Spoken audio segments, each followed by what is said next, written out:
He keeps talking about weird ass shit that nobody cares about.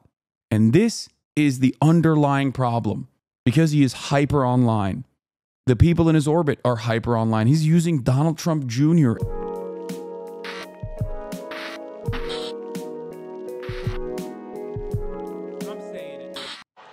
No, right where that young lady is, John is sitting there. And I called him, I said, could you come back? And he comes backstage. Thank you very much. Here's the dick sucking moment. My asexual, biromantic, autistic queen. He's just queening, okay? He's doing the damn thing. I need you to understand, okay? A lot of you do not understand the autistic, aromantic, bisexual swag that Donald Trump has. He is stimming here, okay? You're going to watch a man stim, and I don't want you to be ableist, all right? I gotta pee. Mike. You gotta be kidding. Do you want to see me knock the hell out of people backstage? You want to see me?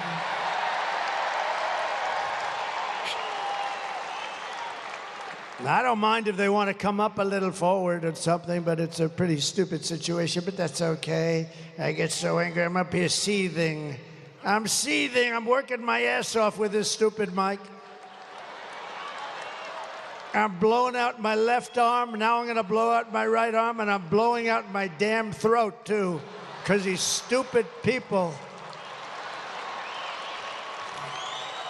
I'll make you a deal. Pretend you're listening to it perfectly, and I'll come back and do another one, okay? With a decent... It's so stupid. And you know, the only thing I ask for, I don't care about lighting. I don't care about teleprompters because I never read the damn things anyway. By the way, isn't it nice to have a president that doesn't need a frickin' teleprompter?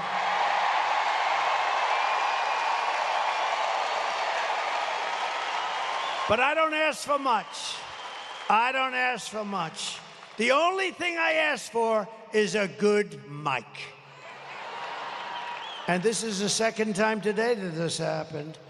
So now if I were the president, and you know, like a dopey guy like this Kelly, the guy's a total moron, and that happened, I'd fire him and everybody would say, gee, I'm such a bad person. You're not bad, you fire people. When, for instance, the generals that destroyed us in Afghanistan, every one of them should have been fired. Should have been fired.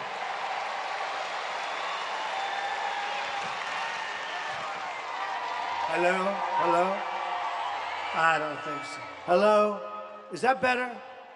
Is that better? I know what he's going through better than anybody else, dude. There is nothing more annoying than audio issues in front of a crowded arena, okay? This is, I feel like the experience that he's having right now is straight up one-to-one, like something that I can comprehend better than anybody else, okay? That's terrible. Is that better back there? Is that yes or no? What crap. The only thing I ask for is a mic. You don't have to give me, I don't even need a stage. I don't give a damn. Give me a good mic. And I went through 2 of these today. And it knocks the hell out of your throat. But so far I'm doing okay, right? Okay. Is that better? Yeah. And did you notice I came in today, I said, and you know, this is after 4 of these things. I mean, in all fairness, I mean, I'm a human being, right? I come in, and here's the problem. I said, oh man, it's too low. I said, it's too low. So, I had to go.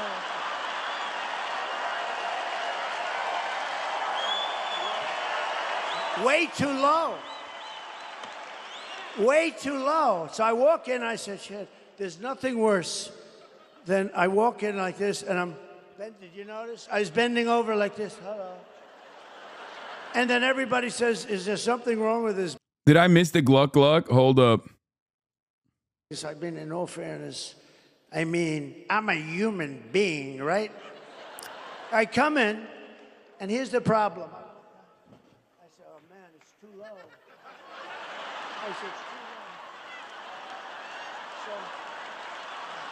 I had to go.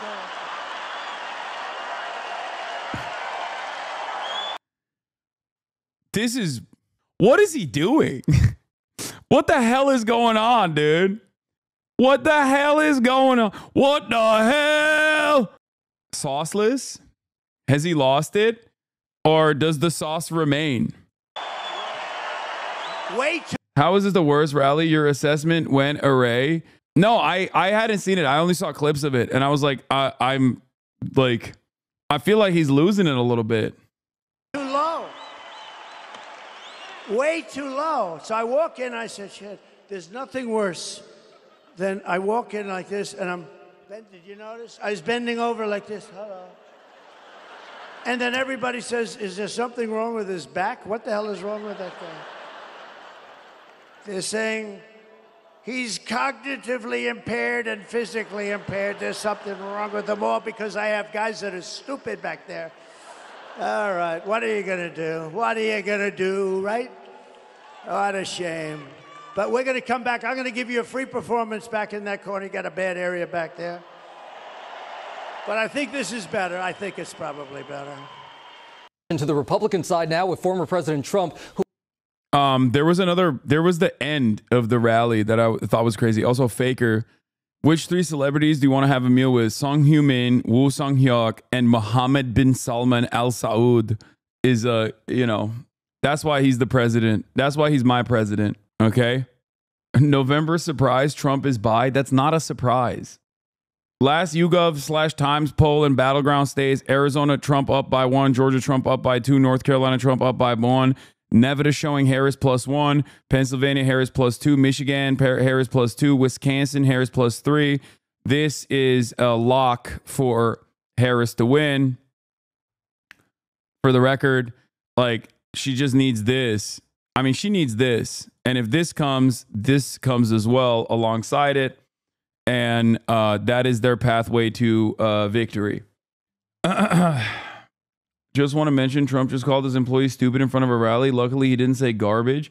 I mean, Trump has called his own supporters garbage. Trump has called the cities that he's attended garbage. Trump has called Democrats garbage. Trump can say whatever he wants, chat. Think about it this way. The dynamic is the exact same. I'm gonna like reduce it to online drama, okay? In the field of online commentary, if you're presenting yourself as a right-winger or even a bad guy, okay, nobody's expectations of you are high. The standard is already set for you. You can get away with doing whatever the f you want. You can do bad guy shit all day, every day. And not only can you do bad guy shit all day, every day, you can then turn around and point to someone like myself and say, that is actually a real bad guy because he's hypocritical. Okay? Because the standards, if you are at least on the progressive side, ostensibly, okay, the standards are unimaginably high. And it's oftentimes not even a standard set by yourself.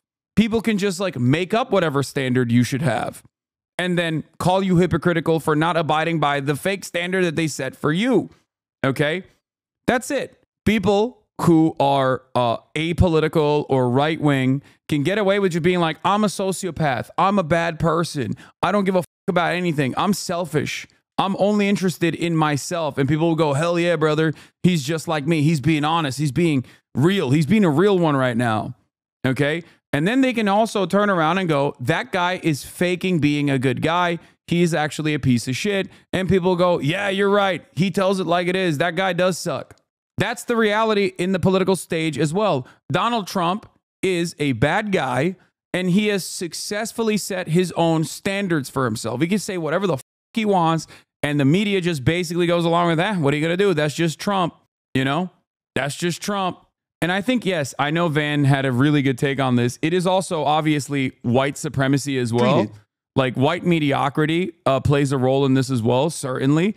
But I think it's beyond that because Bernie Sanders is a white guy. Think about the unimaginable standards placed upon Bernard Sanders. Why? Because he's a socialist, right? He's an old socialist guy. So they were like, oh, I can't believe you have 3 houses, Bernie, you fake ass, you phony. It's like his retirement fund is marginal in comparison to like the average accountant, okay? And people are losing their minds over it. As a matter of fact, even leftists do the same thing. Okay? Even leftists do it to other leftists. Think about it. Immediately, someone was like, he's a Zionist. In terms of like Bernie Sanders' advocacy against Israel, he has literally gone above and beyond for the 800 years that he's been in Congress in terms of like trying to put enforcements on the weapons transfers to Israel before half of these that are, angry at him. And I myself am critical of his position as well, for the record. But like, having said that, I'm also more understanding of where he's at, okay, or where he's coming from. It's kind of crazy to just be like, he sucks, when you're thinking about a guy who was literally saying things that were completely considered unacceptable about Israel before you even developed consciousness, okay? Like, before you knew what Israel even was. So we do this. We also do this to ourselves. We think it's self-crit. We think it's it's just a tendency that people have, Yeah, Bernie brought up Gaza in the 2020 primary debates. Unheard of. Bernie literally also straightforwardly said, I want to stop weapons transfers to Israel. I want to do conditional aid to Israel in 2016 and 2020. Think about that. And that's how it is. Some of these white leftists think they're a third world Maoist in the way they speak instead of actually doing proper analysis of the imperial core law. Exactly. So you watching the Ringer podcast takes makes me so happy. You helping pay my salary. What? Ringer podcast takes? This is what you're talking about. Oh, okay. So my point is for a lot of people, okay, we don't have the same level of standards for our allies, even as leftists ourselves or as progressives ourselves. We hold people closest to us ideologically to an infinitely higher standard. And the right also uses that all the goddamn time. They create false standards upon people. Wait, hold on. Or abide by the insane standards that the right places upon those who are ostensibly considered progressive. Okay? Anyway, let's take a look at what Van said. We've never seen anyone treated with the singular amount of white privilege that Donald Trump is being treated with. This is a masterclass in white privilege. Trump can't say enough to be racist. Correct. He can't commit enough crimes to be a criminal. He can't fail enough to be a failure. And he can't say enough stupid things to be stupid. He is so shielded and insulated by the idea and the concept of whiteness that he is untouchable. Yeah. 100%. The thought conjured around him matters more than any reality. I think it's definitely whiteness. It's definitely whiteness. But beyond that, it's also being a Republican. Okay? I think that is the case. I think just simply saying it's whiteness is it makes up the broad majority of the mediocrity or the overt failure that is just like, that bounces off of him, right? Like it's nothing. But I think it's him being rich also plays a role in this as well. Like his class position also plays a role in this as well. But I think the fact that he is a right winger, he is a Republican, truly helps him more than anything else. Okay? The standards placed upon the right are basically non-existent. Roy Moore in Alabama was a straight up pedophile. Okay? Straight up. And he almost won the Senate race. Like, think about that. There is no world. Don't minimize race. I'm not. Please stop. Oh, God. I love that half of the meta conversation here is about like how we on the left have a tendency to like think that we're doing hypercritical analysis while we're just simultaneously misunderstanding each other and placing like ridiculous markers. We're placing like ridiculous standards upon other people who we are directly ideologically aligned with. You're a 20-month subscriber. You probably agree with like 99.9%. Okay. It's the white male grievance, though. Just simply saying it's the white male grievance is not enough. There is a political dynamic at play here beyond whiteness. If that was the point, then like Biden has been an abject failure as well. Whiteness plays a role in him not being seen in the same lens as a black woman like Kamala Harris. Okay, that part is absolutely correct.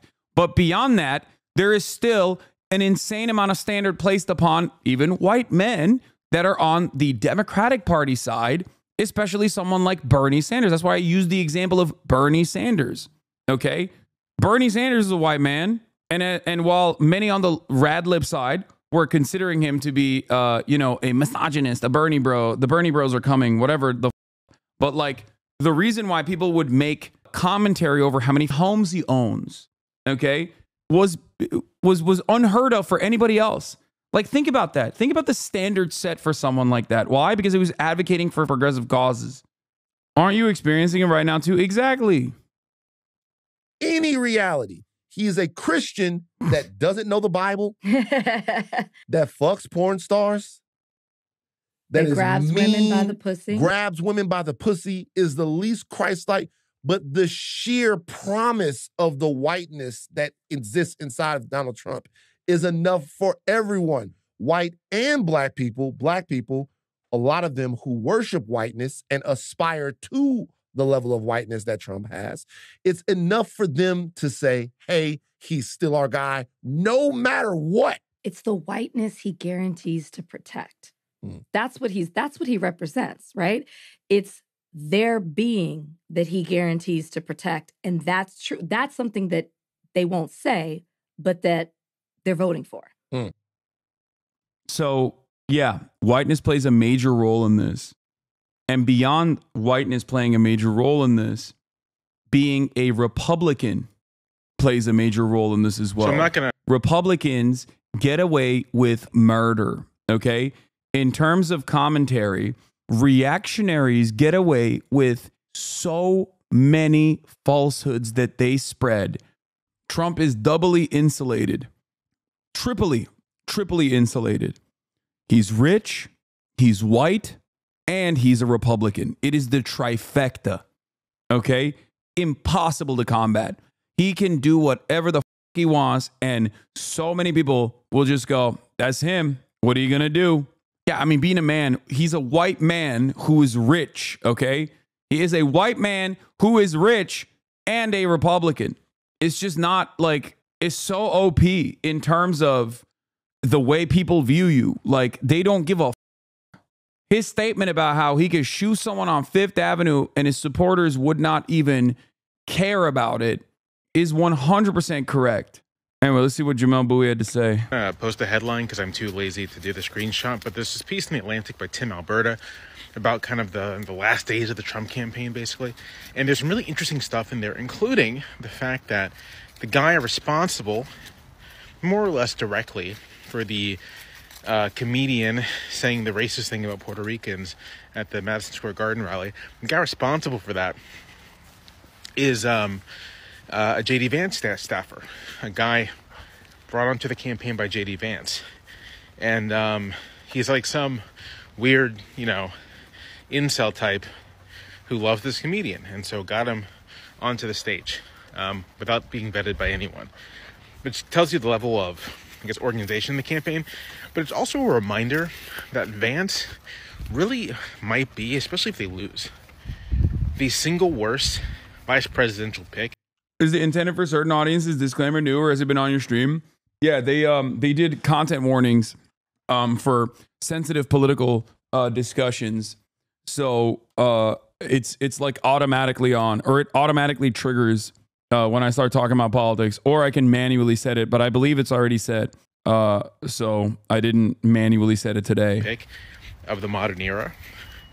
It's not just that he is personally off-putting and deeply unlikable, but that he is so plugged in to like the incel sphere, that's like his whole world, Yeah, they're hyper online, man. It's not a good standard for a national campaign. It's just not good. And I keep repeating this over and over again. I think this kind of stuff is gross to like normal voters. And that is part of the reason why I think that what the is this, dude? This doesn't even make sense, Chet. Y'all are so dumb for this. Now, everyone around them is from that world that they have no idea how to sound normal anymore or how normal people react to that stuff. And they've really saturated the Trump campaign with all of this nonsense. And as we see, like Trump forgot what made him successful. Okay? What made him successful in 2016 was presenting himself as a moderate, an anti-war candidate, someone who didn't care about like the gay shit, you know, pro-LGBTQ. Like he was a different kind of Republican. He represented a change. He was the anti-establishment. He was going to shake things up. Now, 4 years later of his presidency, he didn't do that, right? But it didn't matter at that point. Then people were like more comfortable with him on the Republican side as a guy who they voted for. He pushed for their causes. He triggered the libs, all that stuff. And it also basically gave them a sense of comfort and security that like he wouldn't be this dictator freakazoid that the left had presented himself as. Then January 6th happened. Okay. So the reason why I'm saying that in 2020 that he lost, but he got like massive wave of support in that process due to COVID, due to universal mail-in ballots and many of these other reasons, he still got a shit ton of support. His support only grew. Okay. But then January 6th happened, and I think that shook a lot of Republicans to the core, like a lot of the normal Republicans to the core. And his antics never changed as far as like constantly complaining about how he didn't actually lose. Like he came across as a spoiled, sore loser, right?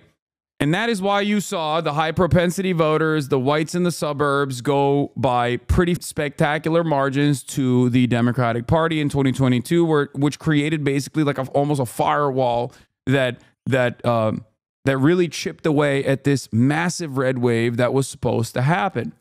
2 years after that, we are now watching this race unfold, and Donald Trump has no way of communicating like moderate positions. He actually could. He had a fantastic opportunity when he got shot. I thought if he does like the unity route, it's over, especially against Joe Biden. It's so over. And if Joe Biden had maintained his, if he was still in the race, this would be a over race regardless. He would have won by massive, massive margins. But he didn't do that. He didn't like turn around and try to talk about unity or try to moderate his perspective. If anything, he doubled down on like some of the worst parts of his messaging and consistently dialed in on immigrants when he should be talking about what he's going to do for the economy. In times when he talks about the economy, he's talking about tariffs. Okay. The Harris campaign very quickly packed that up by saying tariffs. You mean a universal sales tax for the working class Americans, for the working poor? You want to tax the poor? What the f is wrong with you? So in his strongest aspect, the economy, something that is the most consequential part of this story, Donald Trump is fumbling the bag because he has no good solutions as to how he's going to fix the economy. Okay? And besides that, he keeps talking about weird ass shit that nobody cares about. Or even if you do care about it,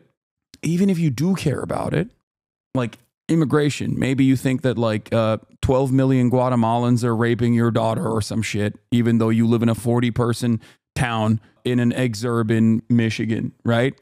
Even if you're in that situation, there is definitely a level to how much Trump talks about that, okay? And that's part of the reason why Kamala has made up a lot of the distance that she had from Donald Trump in terms of how the majority population views Trump's policies on the economy versus Kamala Harris's policies on the economy. Trump has been beating, as Republicans have historically beaten the Democrats on the economy front. Trump is still caught up, Kamala Harris is still caught up to Trump on that front, despite the fact that she has run an objectively dogshit campaign. And that is all because Donald Trump is doing a bad job. Okay? And this is the underlying problem. Because he is hyper online. The people in his orbit are hyper online. He's using Donald Trump Jr., a douchebag who doesn't know anything, to make decisions, like pivotal decisions, like, you know, getting JD Vance to be on the ticket. He's got Elon Musk on his side. Okay? This kind of stuff is throwing. You're just basically throwing the election.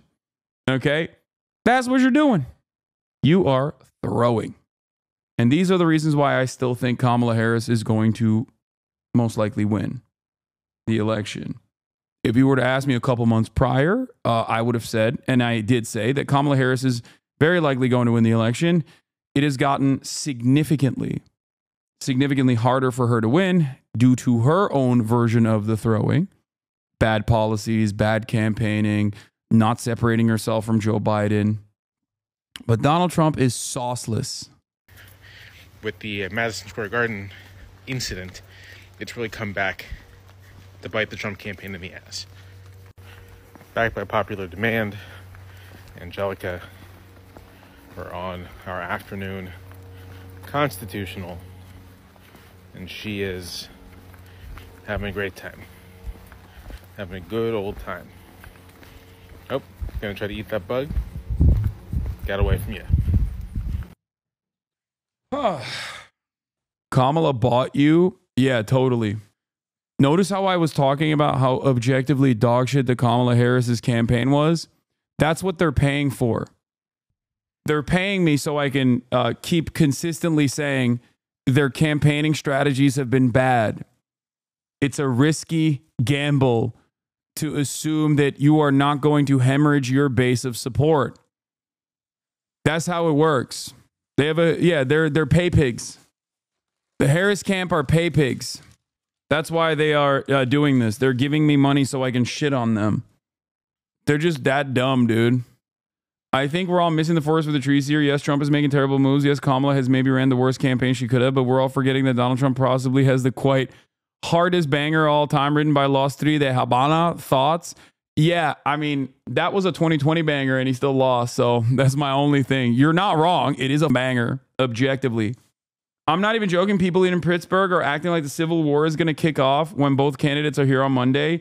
I think that there is a real chance for unrest. I do not know what it will look like. I assume that it will be an organized Brooks Brothers riot in each individual state where they try to stop like votes from being counted or some shit. I hope that considering that this is a Democratic administration, they will be geared up and ready to go against that sort of thing. But if there is a red mirage from same-day voters and what happened in the last election cycle happens again, and Trump is I mean, dude, we are in such a weird situation, dude. We're in such a weird situation because like people don't trust the media. The trust in media, confidence in media is at an all-time low. The media is so segmented, so diverse. People don't nobody goes on ABC, right? Like people, if you're a Republican, you're not going on ABC, you're going on Fox News. And the problem is like, will Fox News, like they did in 2020, abide by a higher duty to present the truth in a time when people are going crazy mode? Or will they lean into the madness? Because if Fox News doesn't do what it did in 2020 and like doesn't use like accurate projections to call out like a potential winner in a state, and ABC and CBS and NBC and CNN does, it's going to be bedlam. That's what I foresee. And, Trump's strategy is just like paperwork to stop, ballots from being processed and yada, yada, yada. We'll see what happens. Who was also in Milwaukee last night and heads to North Carolina today. It's the fourth day in a row that both candidates are in the same state. ABC's Mary Alice Parks is live in Gastonia, North Carolina. Good morning, Mary Alice. Yeah, Gio, good morning. Former President Trump was in the same arena in Milwaukee, Wisconsin, where Republicans held their national convention. He talked about immigration and the economy. He said that he was the only candidate who could rescue the economy from, quote, total obliteration. And he was introduced by one of his supporters, Robert F. Kennedy Jr. With just 3 days to go, Donald Trump back in the very same arena in Milwaukee, Wisconsin, where he accepted his party's nomination this summer, now trying to finish his campaign strong. Are you better off now than you were 4 years ago? Trump pulling the crowd about whether he should say he will win. It sounds a little braggadocio, right? The former president repeating claims that migrants are taking jobs from Black Americans. They have taken so many jobs away from African Americans, less from Hispanic, but that's going to catch up. And leaning into the disappointing jobs report out Friday that showed unemployment steady at a low 4.1%, but employers only adding 12,000 jobs last month. The economy stinks. What timing? What timing? 4 days before the election, they have among the worst numbers. The report came amid hurricanes and a new Boeing strike. It showed wages continuing to climb, and the stock market did end the week higher. But Trump predicted economic doom. Do you want to lose your job and maybe your house and pension because Kamala has the economic understanding of a child? Trump joined on stage in Wisconsin and earlier in the day in Michigan by former independent candidate Robert F. Kennedy Jr., who dropped out of the race and endorsed him, but whose name will still be on the Michigan ballot. If you want to see me go to Washington, you better vote for Donald Trump. Kennedy, a well-known vaccine Oh my skeptic, God, says terrifying. he's been promised a prominent role in any future Trump administration, running healthcare agencies. Fucking Trump seeming to terrifying. confirm as much. And he's going to take care of women's health and men's health and your Terrifying. children's health. And asked if he agrees with Kennedy about vaccines. You're comfortable with his views on vaccines, Mr. President? We'll be talking about a lot of things, but he's going to have a big role in healthcare, a very big role. Vice President Kamala Harris today calling out Trump over possibly putting Kennedy in charge of America's healthcare system. He has indicated that the person who would be in charge of health care for the American people is someone who has routinely promoted junk science and crazy conspiracy theories, who once expressed support for a national abortion ban. Now, former President Trump heads here to North Carolina today. It's the one battleground state that he won 4 years ago, but he's taking nothing for granted. He has 3 events scheduled this weekend alone here. Democrats say it could be a sign he's nervous about the state. Janae? All right. We will see what happens in the next few days. Mary Alice, thank you. Time to prioritize our nation's best interests and foster lasting peace for all. This current administration has failed miserably in all aspects of humanity. We look to a Trump presidency with hope, envisioning a time where peace flourishes, particularly in Lebanon and Palestine, maintaining the integrity of our borders. Donald Trump meeting with Arab American voters in Dearborn, Michigan, who are now throwing their support behind him. This comes as the candidates remain neck and neck in that all-important battleground state. You just heard from our next guest.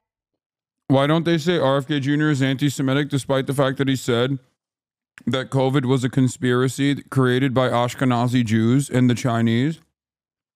Because he's unimaginably pro-Israel. There is your answer. The media, well, not the media, but like a lot of people who are in right-wing circles especially would consider me to be anti-Semitic before RFK Jr. I'm not anti-Semitic. I am, however, anti-Israel. Therefore, I'm the biggest anti-Semite. RFK Jr., anti-Semitic, pro-Israel, not an anti-Semite. It's that simple. Yes, Michigan resident Albert Abbas, and he joins us now. Albert, it's so great to have you on. I was just telling my co-host here, I'm obsessed with this story. Donald Trump's going to end with a rally in Michigan. I think that Arab Americans might be the swing demo inside of Michigan that could put it in Trump's corner. Explain to us why Donald Trump is appealing to why Arab Americans are attracted to Donald Trump at this moment. Arab Americans are flowing in the direction of the Trump campaign because of his, words of tolerance and love and ending wars. I mean, all our families are suffering overseas in Gaza and in Lebanon, and we have to stop the, indiscriminate bombings that are happening and allow justice for everyone and allow everyone to live with dignity. And, diplomacy is the way for peace. We can't expect that dropping bombs is going to create peace. We have to, open the gates so that we can have conversations, with people that we agree with and people that we don't agree with, and that's the most important thing. And he's extended an olive branch to the Arab community. He's made it a priority to come here, and he's said some very powerful words to gain that support. And now we're going to be looking for some actions and to hold everyone accountable. But we do believe that Donald Trump is our best option and a good option, if that. Albert, I'm curious what this shift represents. So I'm going to ask you two questions. Is this going to be the first time then that you have voted for a Republican? Have you been a supporter of Democrats in the past? And that's one question real quick, Albert. And then the other is, in your estimation, in your community, are there a lot of people who are following your lead and now going over to Donald Trump? Oh, yeah, there's definitely a seismic shift in favor of Donald Trump here in Dearborn and across Michigan in general. And I do believe Michigan is going to be the deciding factor in this election, and people are starting to wake up. It is not my first time voting for a Republican, and it's not, probably my last time voting for a Democrat. If they continue to, go on this path. As Dearborn voters, we want to be heard. So the person that wants to listen to us and wants to reciprocate, the love and tolerance, then we are going to shift towards that candidate. And today that candidate is Donald Trump. He's made some great gains over here in Michigan. I actually have a picture right here of my. In terms of this guy and the Muslim or Arab votes swinging in this direction to be consequential enough for Kamala Harris to lose Michigan, they are, like, the Democratic Party has actively written out. One, the Democratic Party has considered the Israel-Palestine issue to be like an Arab one, a sectarian one, an ethnic one, a religious one. This is not the case. Like, broad majorities of every party, including the Republican Party, want a ceasefire in Gaza. They want an end to the weapons transfers. It's not just the Arab thing. Now, in terms of like this being a single issue thing that could swing someone's opinion, I still don't think it's just the Arab thing. But besides that, the Democratic Party has openly pushed aside Arab voters, Muslim voters, Christian Arabs, Lebanese voters, and the like. They've openly communicated that they don't want them to be a part of the active coalition. The issue is, or at least like what this guy is saying, the reason why it doesn't really matter is that Michigan is so blue overall and has a long track record of being blue overall, despite the fact that in 2016, Hillary Clinton lost. Michigan has relapsed in a, dare I say, blue wave. And part of the gains that they've made in Michigan, in terms of like the blue waves, comes from the suburbs, and I think they've picked up a lot of white suburbs people on top of like the white working class in general. Big inroads with the UAW that they are making up in their minds. They are certainly making up for all of the Arab or Muslim or Lebanese votes that they might lose for this single issue. That's it. That's why you're seeing polls reflect a different reality than what this guy is claiming. The narrative of Muslim Americans are defecting Trump is largely a canard, pandering to dumb horseshoe theory stuff, when the risk has always been third-party / non-voting, inevitable since the Harris campaign has made clear they don't want them anywhere near their coalition. Yeah. Here's the last CARE national poll among Muslim voters showing 10 points for Trump, 41 for Harris, 42 for Stein. Any idea why this poll is so different from this one? This guy's showing Arab voters with Muslim voters. I know that there's still a large overlap, so it's quite weird that the support for Trump is so different between the polls. Anyway. Father with Ronald Reagan, I don't know if you can see it, but this was back in the 80s. When he had good relationships with Ronald Reagan and the Speaker of the House of Lebanon, and he helped bring back the American hostages at the time. And now our goal is to make sure that, we end the wars everywhere. And we're asking Donald Trump not only to, demand an end to the war, but to demand it the day that he steps in office. No more killing, no more bombing, just peace around the world and love and tolerance. Albert, just one quick question. Massad Boulos, who is Tiffany Trump's father-in-law, he is a Lebanese, of Lebanese descent. How much, I've heard that he was, for the last year, working the Dearborn area, working Michigan. How much has that been of an impact on the community and their vote, or their leaning towards Donald Trump? It definitely doesn't hurt to have such an outstanding gentleman in Mr. Trump's family. It gives us a vote of confidence that, our voices will be heard. It's good that, his family has the diversity that the Democrats always speak of, but they don't really tolerate when we want to speak out. Mr. Boulos has been an outstanding person, has supported us, has, provided us with the lines of communication within the Republican Party, and has allowed us access to develop these relationships and build these bridges with the Republican Party, who has quite frankly been absent from, Dearborn and Michigan in general. Yeah, no shit. This guy's a shill, brother. What are you talking about? He literally said he's voted for Republicans in the past. Ain't nobody's putting themselves out there to be like, I'm pro-Trump and go to a Trump rally, dude. Are you kidding me? They could hate Kamala Harris. They could want to make a deal with the devil. It doesn't matter. There's a difference between someone who is like very angry and saying that they don't want to vote for Kamala Harris versus someone who's like, I'm voting for Donald Trump because I think that he's going to deliver peace in the Middle East. Yeah, come on. Like, he's on Fox News, dude. What are you talking about?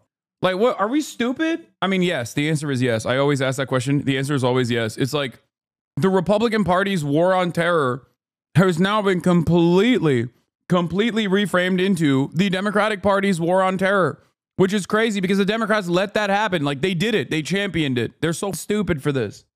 And here's the thing. I take this with a huge grain of salt, but this is probably the type of story that's helping the Trump campaign. Yeah. No, this isn't. Guys, I talk to people in Gaza, okay? And even some of the people that I talk to in Gaza are like, well, neither party really matters, but we were getting killed less when Donald Trump was president, okay? People have a very different analysis in this situation. That doesn't mean that they're correct. They obviously are not. They're wrong. But what am I going to do? Dunk on a dude that is experiencing genocide? I'm just trying to explain to you how some people calculate this, or how some people make this calculation. The point is, Donald Trump is most likely going to be even worse than like the worst possible thing you could do, which is genocide. Right now, it's the Democrats that are doing it. So people are so lost and so desperate that some of them are like, yeah, maybe this is the right move. Who knows? I'll take a swing at it. A sound party would have never allowed this to happen. A reasonable party would never allow this to happen. The Democrats are unreasonable and they have let it happen. It's so stupid. I don't think that like this is going to be as impactful. I don't think that people care enough about Gaza to, like, people do care about Gaza, but they don't care enough about Gaza to vote in whichever direction, as I have stated before. So that's the situation. It's just uniparty on that front, and people make their assessment beyond that. Whether they are pro-Palestine or not, they're just like, there's not really much you can do in this situation.